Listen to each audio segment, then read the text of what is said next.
Gdy słyszymy nazwę Audi, na myśl przychodzą napęd quattro, popularne modele A3, A4, A6 i oczywiście hasło reklamowe przewaga dzięki technice.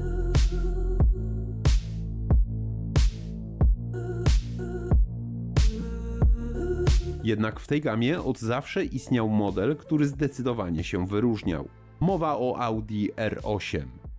Samochodzie, który na trwale zapisał się w historii motoryzacji jako symbol wyjątkowego połączenia sportowych osiągów z codzienną użytecznością.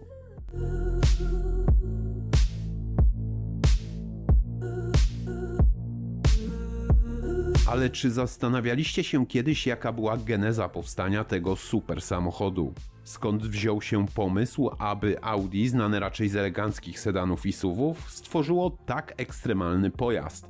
Jak wyglądała historia tego modelu od pierwszych szkiców po seryjne wersje? I wreszcie pytanie kluczowe. Czy Audi R8 możemy bez kompleksów porównywać do największych legend segmentu super samochodów, takich jak Ferrari, Lamborghini czy choćby Porsche?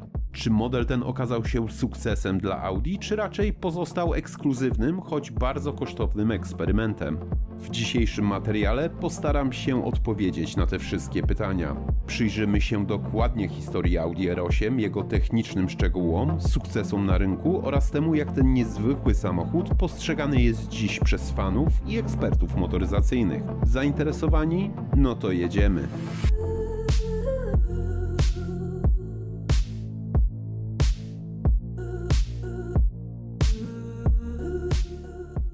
Od początku lat 80. Audi skupiało się na tworzeniu usportowionych wersji swoich luksusowych coupé i sedanów, promując napęd quattro oraz turbodoładowane silniki.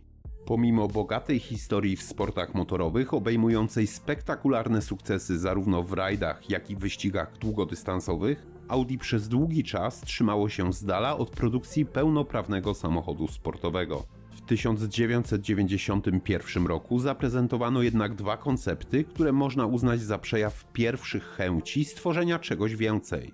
Audi Quattro Spider, które było już produktem prawie gotowym do sprzedaży, oraz bardziej futurystyczny Audi A-Wóz. Można przypuszczać, że te dwa modele były poligonem doświadczalnym dla przyszłego modelu TT, ale również dla R8.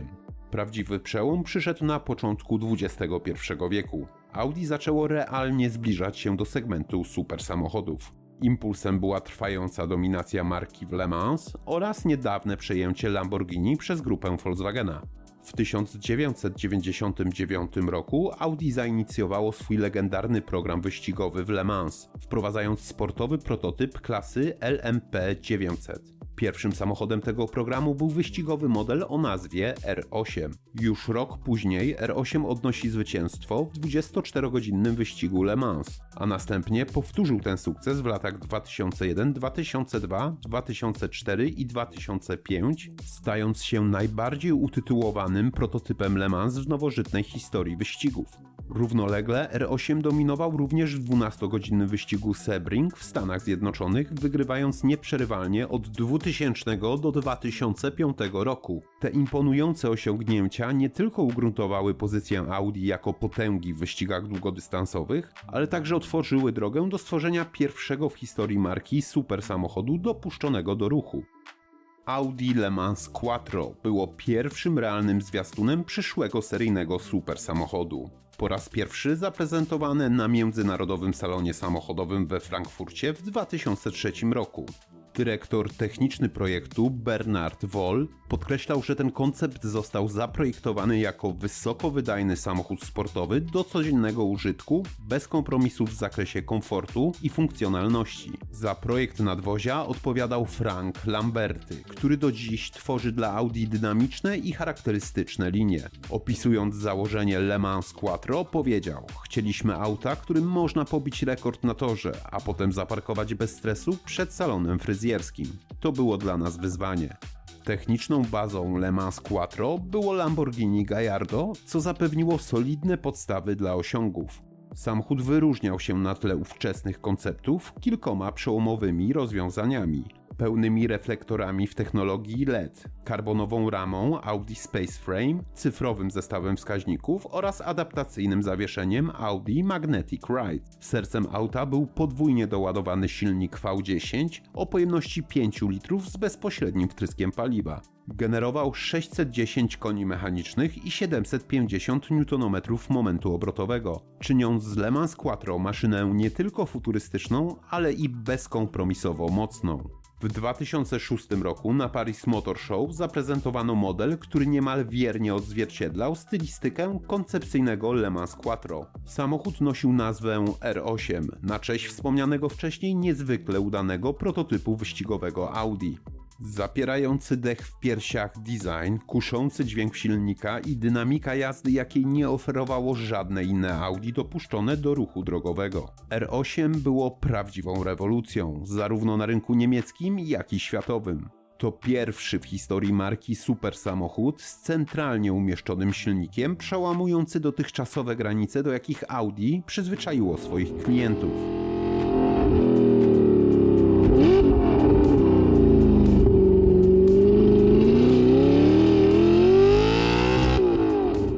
R8 otworzyło drzwi do segmentu, w którym od lat dominowały takie marki jak Ferrari, Porsche czy Lamborghini. Patrząc z boku, Audi R8 prezentowało się wyjątkowo dynamicznie. Niska sylwetka, krótki przód i opadająca łukowata linia dachu tworzyły spójną, sportową formę. Charakterystyczne boczne wloty powietrza umieszczono tuż za drzwiami. Zostały elegancko wkomponowane w kontrastujące panele o wyrazistej, pionowej linii. Karoseria samochodu w całości wykonana jest z aluminium, w myśl założenia koncepcji ASF – Audi Space Frame. W odróżnieniu od Lamborghini, z którym dzieliło platformę, R8 wyposażono w klasycznie otwierane drzwi z przednimi zawiasami, co podkreślało jego codzienny, bardziej użytkowy charakter.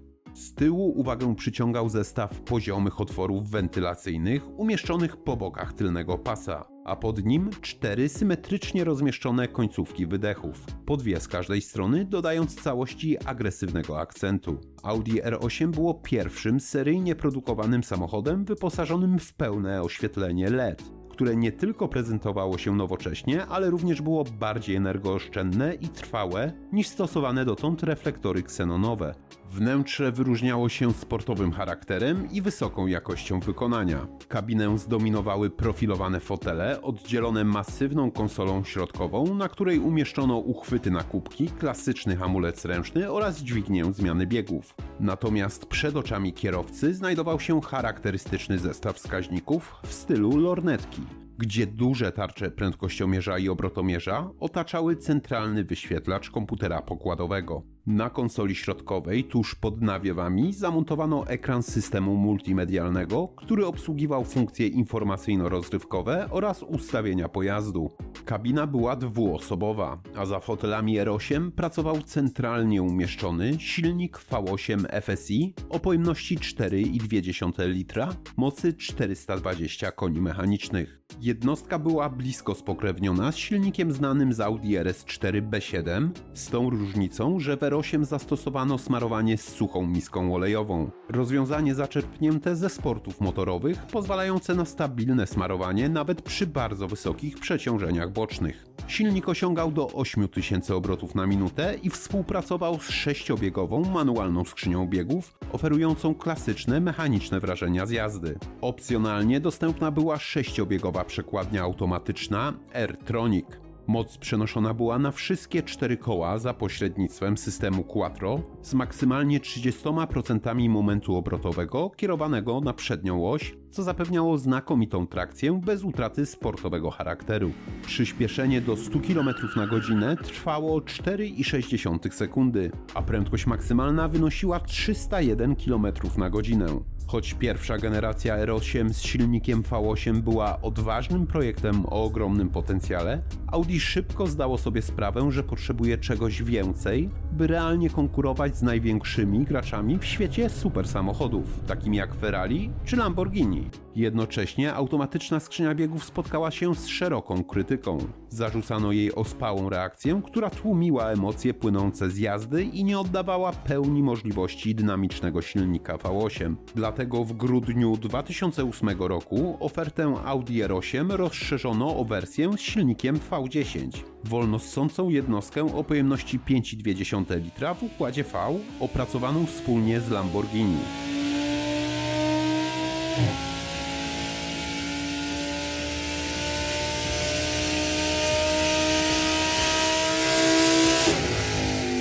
Ten silnik był bardziej zbliżony do jednostki stosowanej w Lamborghini Gallardo, jednak w wersji dla Audi generował 525 koni mechanicznych i 530 Nm momentu obrotowego. Niestety, mimo znacznie większego potencjału, Audi w tej wersji oferowało te same skrzynie biegów co w modelu V8. 6-biegową manualną oraz automatyczną R-Tronic, która była krytykowana za powolne i szarpane zmiany przełożeń.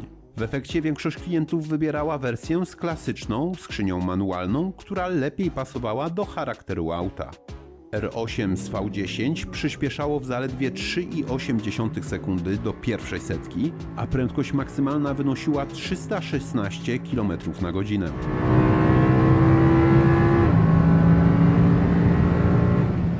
Aby odróżnić wersję R8 V10 od słabszego wariantu V8, Audi wprowadziło subtelne zmiany stylistyczne. Przód zachował charakterystyczne reflektory LED, ale boczne wloty powietrza miały już tylko 2 poziome listwy zamiast 3, za którymi znalazły się siatkowe kratki. Patrząc z boku, wyróżniało ją oznaczenie V10 na przednich błotnikach i standardowe 19-calowe felgi, większe o cal od tych w wersji V8.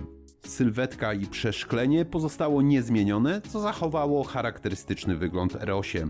Z tyłu pojawił się nowy zderzak i wydech z 2 owalnymi końcówkami, zastępujący 4 mniejsze rury z wersji V8. W wersji V10 zawieszenie bazowało na nowoczesnym systemie Audi Magnetic Ride, który umożliwiał zmianę charakterystyki tłumienia za pomocą jednego przycisku. Amortyzatory wypełnione były olejem z cząsteczkami magnetycznymi, które po aktywacji cewki ustawiały się w sposób ograniczający przepływ oleju, usztywniając zawieszenie w trybie sportowym. W 2009 roku ofertę R8 rozszerzono o wersję Spider, dostępną zarówno z silnikiem V8, jak i V10.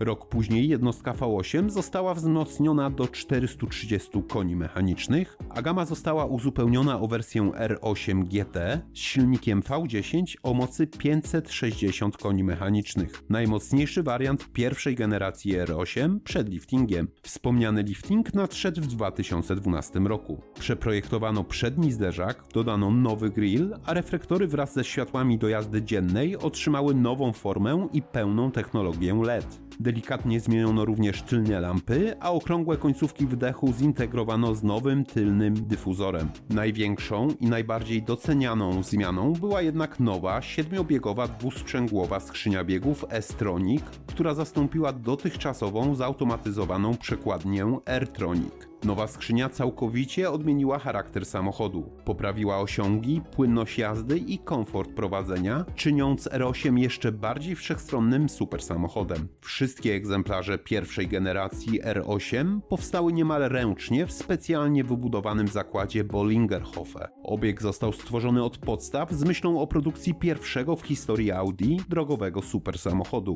Pierwsza generacja Audi R8 na nowo zdefiniowała pojęcie supersamochodu do codziennego użytku. Model ten był chwalony za cywilizowany charakter, kabina zapewniała ciszę i wysoki komfort, a jakość jazdy była zaskakująco płynna i dopracowana jak na auto tej klasy. Dziennikarze motoryzacyjni podkreślali, że R8 nie wymaga drugiego samochodu do codziennej jazdy. Był równie wygodny i użyteczny co sportowe sedany. Niektórzy określali go wręcz jako niemiecką odpowiedź na Hondę NSX. Samochód, który może rywalizować z Ferrari i Lamborghini na torze, ale w codziennym użytkowaniu wyraźnie je przewyższa pod względem komfortu i wszechstronności. Na przestrzeni lat Audi R8 doczekało się wielu wersji i wariantów, z których część przeszła do historii jako wyjątkowe i kolekcjonerskie. Jedną z ciekawszych edycji pierwszej generacji było Audi R8 LMX. zaprezentowane w 2014 roku. Powstało jedynie 99 egzemplarzy, a model wyróżniał się nie tylko mocniejszym silnikiem V10 o mocy 570 koni mechanicznych, ale również tym, że był pierwszym na świecie seryjnie produkowanym samochodem wyposażonym w laserowe światła drogowe.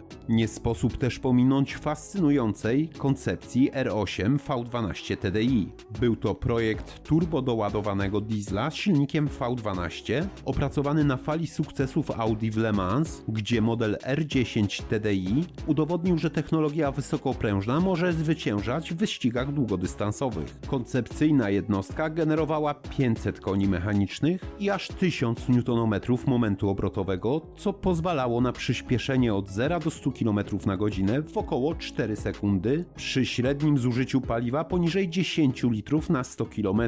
Pomimo imponujących parametrów, projekt nigdy nie doczekał się wersji produkcyjnej. W 2015 roku Audi zaprezentowało drugą generację swojego super samochodu. Główną inspiracją dla nowego modelu były sukcesy marki w wyścigach długodystansowych, a zwłaszcza imponująca seria zwycięstw w 24-godzinnym Le Mans, gdzie Audi sięgnęło po 13 tytułów. Nowa generacja R8 miała być hołdem dla tych osiągnięć. Jeszcze szybsza, bardziej zaawansowana i bardziej radykalna stylistycznie. Nadwozie otrzymało ostrzejsze linie i agresywniejszy wygląd. Przeprojektowane reflektory z wyraźnie zarysowanymi krawędziami wkomponowano w nowy pas przedni z kanciastą atrapą ozdobioną chromowanymi detalami. Na masce pojawiły się dwa wyraźne przetłoczenia, które wizualnie łączą reflektory z przednią szybą, podkreślając sportowy charakter auta. Sylwetka boczna stała się bardziej dynamiczna, z krótszym przodem i wydłużonym rozstawem osi z tyłu. Bocznych wlotów powietrza nie zabrakło, jednak w tej odsłonie są szersze i niższe. Poprawiają one dopływ powietrza do jednostki napędowej. Dyskretnie ukryto w nich klamki drzwi. Tył samochodu również został gruntownie przeprojektowany. Wydłużone światła LED płynnie łączą się z nową linią nadwozia i są zintegrowane z otworami wentylacyjnymi umieszczonymi tuż pod nimi. Całość dopełnia nowy tylny dyfuzor z masywnymi, prostokątnymi końcówkami wydechu. Konstrukcję R8 usztywniono i odchudzono. Auto zostało zbudowane na ramie przestrzennej wykonanej z aluminium i tworzyw sztucznych wzmacnianych włóknami węglowymi. Za kabiną, pod masywną taflą szkła, Audi umieściło wolno ssący silnik V10 o pojemności 5,2 litra.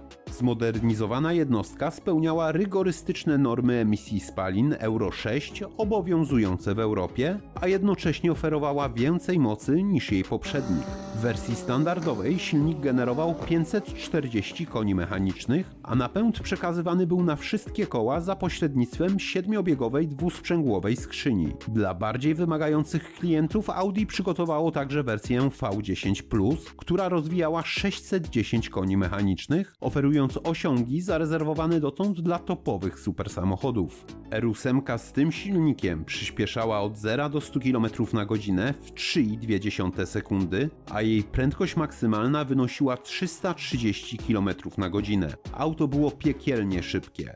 Jako pierwsze Audi oficjalnie przekroczyło barierę 200 mil na godzinę. W tym modelu wprowadzono też szereg istotnych ulepszeń technicznych względem poprzedniej generacji, w tym nowy elektronicznie sterowany system rozdziału momentu obrotowego, który zastąpił dotychczasowe sprzęgło lepkościowe. Reagował znacznie szybciej i z większą precyzją, poprawiając zachowanie auta na granicy przyczepności. Jednak wraz z tymi zmianami R8 stało się nieco bardziej zdystansowane w prowadzeniu. Auto miało wyższe granice możliwości, ale były one mniej przystępne dla przeciętnego kierowcy. Wprowadzono także elektroniczne wspomaganie kierownicy, które choć wygodniejsze, osłabiało bezpośredni kontakt z nawierzchnią. W szczególności dotyczyło to wersji z opcjonalnym układem kierowniczym o zmiennym przełożeniu, który tłumił informacje, jakie wcześniej były przekazywane bezpośrednio przez bardziej analogowy hydrauliczny układ poprzednika. Jedną z największych nowości w drugiej generacji R8 było wprowadzenie napędu wyłącznie na tylne koła, po raz pierwszy w historii Audi.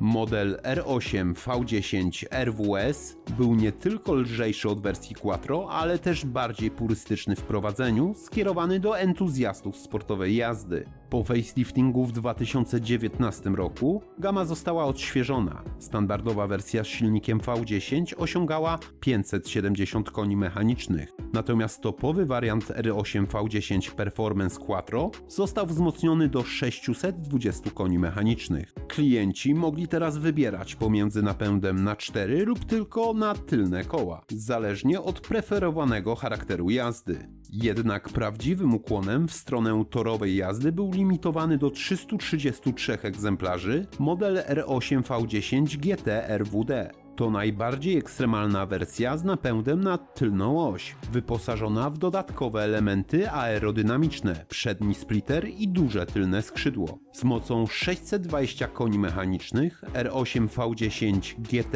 RWD pozostaje najmocniejszym tylnonapędowym Audi w historii marki.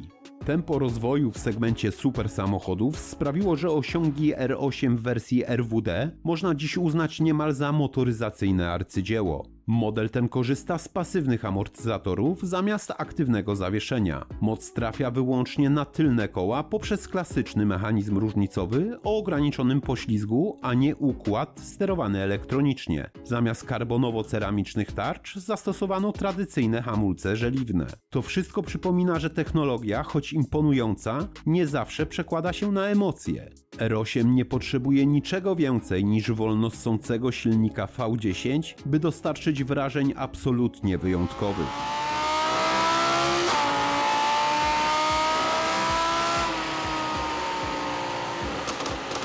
W kolejnych latach, aż do zakończenia produkcji w 2024 roku, wprowadzano jedynie kosmetyczne zmiany, mające na celu poprawę komfortu podróżowania i subtelne odświeżenie stylistyki.